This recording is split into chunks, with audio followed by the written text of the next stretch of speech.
Subscribe now and press the bell icon. Never miss an update.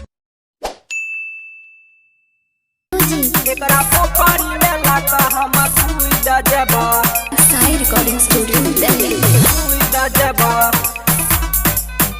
एकरा पोखरी में लाता हम सुई दजबा भैया तोहर साली बवाल करे छ फारा बाइन्ही का कुबसाना सन करे छ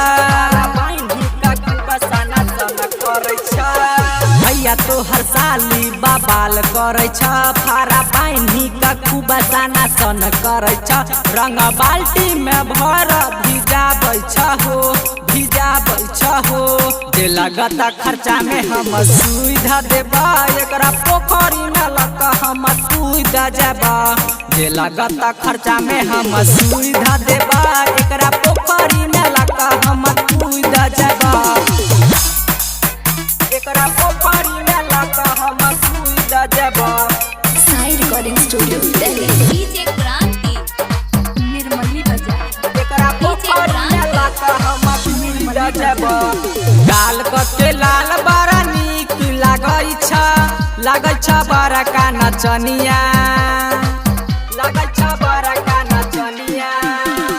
गाल के लाल बड़ा नीक लागै छ बड़ा का नचनिया एकरा पापाला जाके साइन करवाल हम ही बनाइब भाई रनिया नाम सुनी के शादी वाला कूदै छै हो रंग बदले के पानी सफा सुधा देबा एकरा पोखरी में लाका हम कूद जाबा